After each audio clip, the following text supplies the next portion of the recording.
A single scroll sits on a wooden table in a room lit by one oil lamp.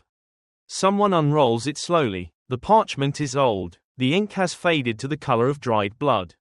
Now pull back. Because that scroll is not alone. Behind it, on shelf after shelf, in a room you cannot see the end of, there are 65 more. Some are long enough to fill an evening. Some are shorter than a letter you'd write to a friend.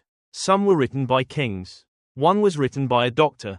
One was written by a shepherd who became a poet who became a king who became, centuries later, an ancestor to a carpenter from a town nobody important had ever heard of.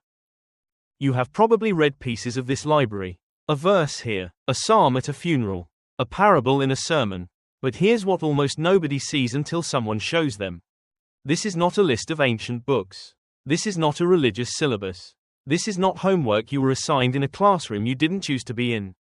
This is one story, told in 66 parts, written across roughly 1500 years, by more than 40 different authors, kings, prophets, fishermen, a tax collector, a doctor, a tent maker, and every single one of them, without knowing it, was adding a sentence to the same paragraph. Here's what most people miss.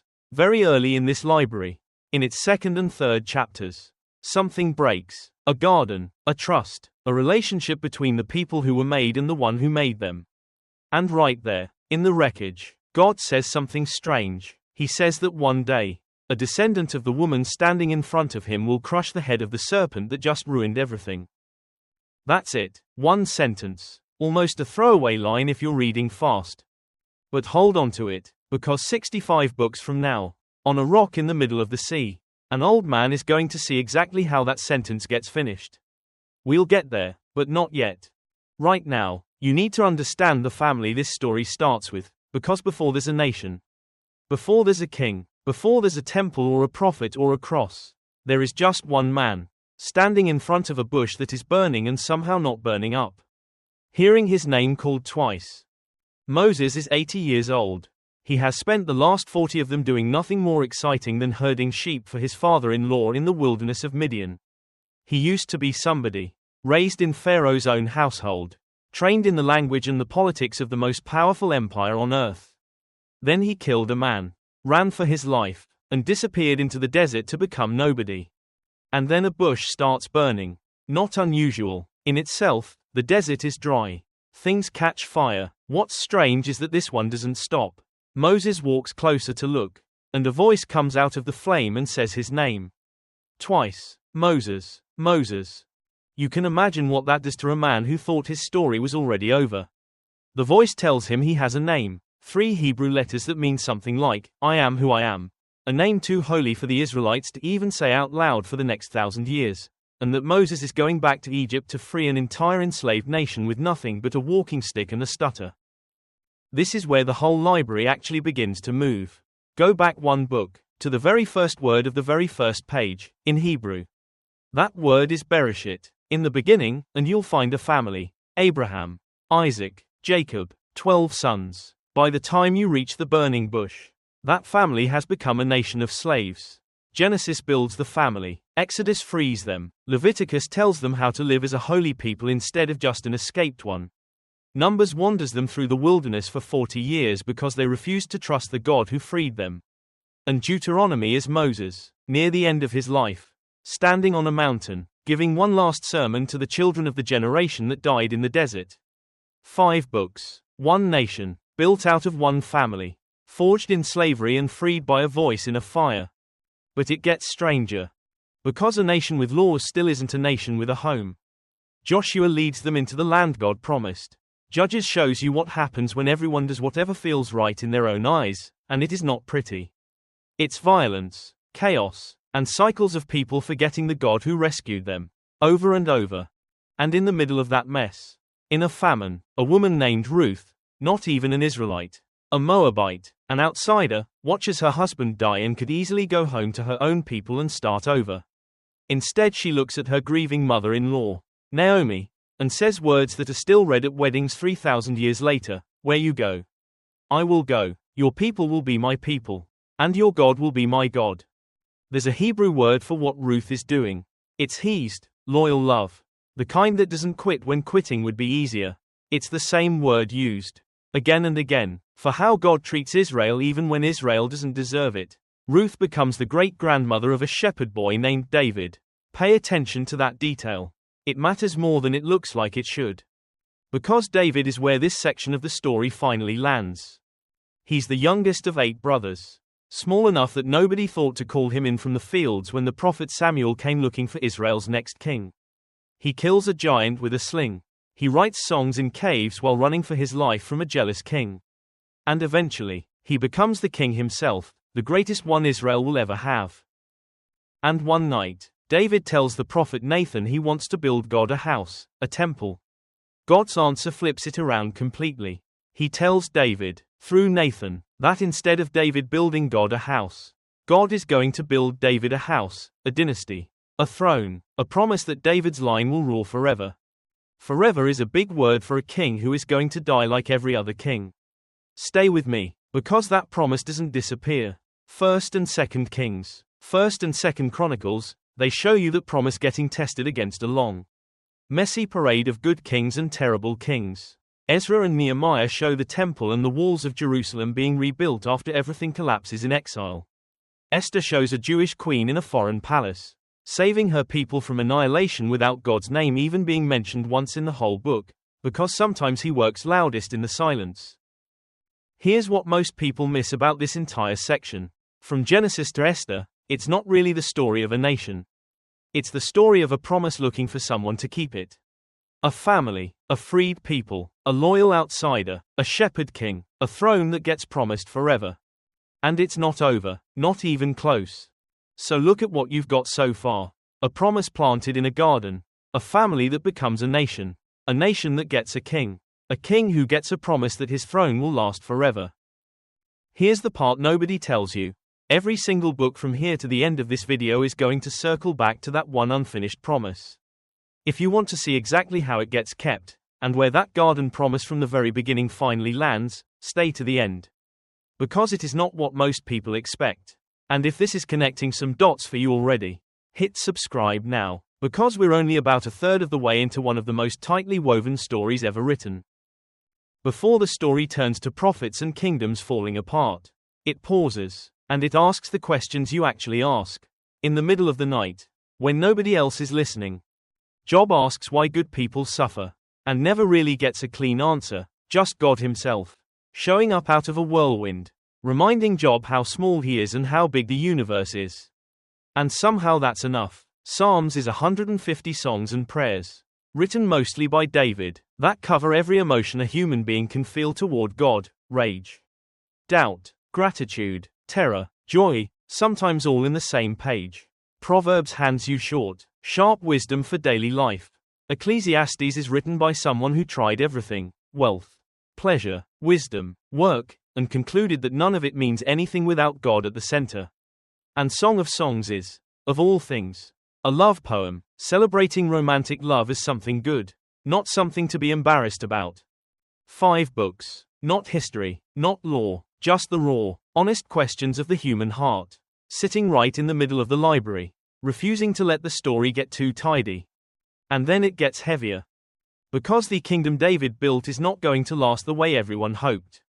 It splits in two. It drifts from God, and into that drift walks a man named Isaiah, a prophet. An advisor to kings, someone who spent decades in Jerusalem watching his nation ignore every warning he gave them. Isaiah's book is enormous, 66 chapters, which some people have noticed mirrors the 66 books of the whole Bible. Almost like a library inside the library, and buried in the middle of it is one of the strangest passages any prophet ever wrote. Isaiah describes a servant of God who will be despised, rejected, pierced for the wrongdoing of others, crushed for sins that are not his own, and by his wounds the people around him will be healed.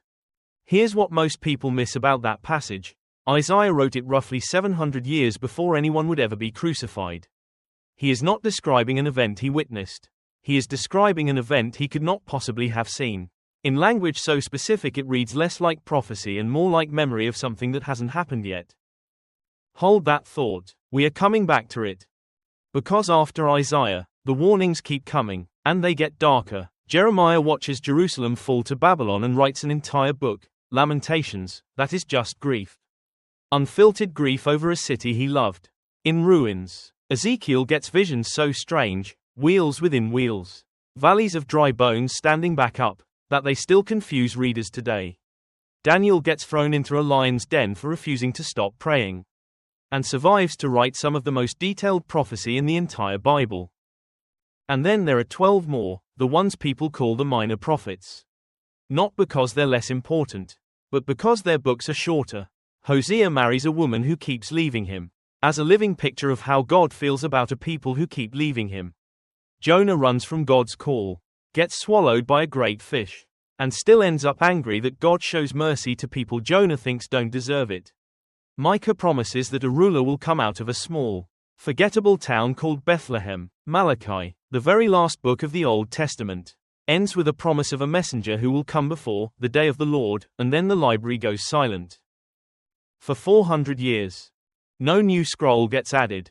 No prophet speaks. 4 centuries of silence, with one unfinished promise still hanging in the air, a servant who will be pierced. A ruler from Bethlehem, a messenger still on the way. You are not reading a scattered pile of ancient warnings. You are watching a single, patient God keep pointing at the same coming person, from a dozen different voices, across 1,000 years, until the moment the silence finally breaks. 400 years of silence. And then, in a small town called Bethlehem, the exact town Micah named, a baby is born to a teenage girl and a carpenter. And the silence breaks with the cry of an infant instead of the voice of a prophet. Matthew opens his gospel with something that looks boring on the page and is actually a thunderclap if you know what you're reading, a genealogy. 42 generations, tracing this baby all the way back through David, all the way back through Abraham. Matthew is not padding his word count. He is proving, name by name, that this child is the descendant the whole library has been pointing toward since a garden and a broken promise and a serpent. You already know how this story goes. Even if you've never opened a Bible. A man teaches with a kind of authority nobody had heard before. He heals the sick. He eats with people respectable society had given up on. He tells stories, parables, about lost sheep and lost coins and a father who runs undignified down the road to embrace a son who wasted everything and came home anyway. And then the crowds turn. The religious leaders who should have recognized him hand him over instead. And a man who healed the blind and raised the dead is nailed to a Roman cross and dies. Here's what most people miss about that moment.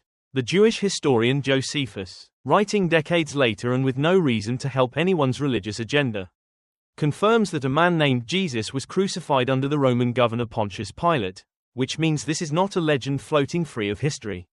This happened in a real place, under a real government. And it was written down by people who had nothing to gain and everything to lose by claiming he rose again 3 days later. But he did. Matthew, Mark, Luke, and John, 4 different writers. 4 different audiences. 1 event, told from 4 angles. The way 4 witnesses to the same accident will each remember different details and still all be telling the truth. The word for what they wrote is euangelion, Greek for good news. Which is where we get the word gospel. Not a biography, not a legend, good news, delivered on purpose. Then Acts picks up the story and runs with it, a small, terrified group of followers suddenly preaching in the same city that had just executed their leader. And it spreads, fast, which brings in a man named Paul. Paul was not a follower of Jesus. He was the opposite, a Pharisee who hunted Christians down for a living. Until a blinding light on a desert road stopped him mid-chase and asked him why he was doing it. Paul spent the rest of his life writing letters, to real, struggling churches, Rome, Corinth, Galatia, Ephesus, Philippi, Colossae, Thessalonica, most of them written from prison, in chains, to people he loved and worried about and occasionally scolded pretty hard. Now watch what happens next, because this is the part that changes how you read every single one of those letters.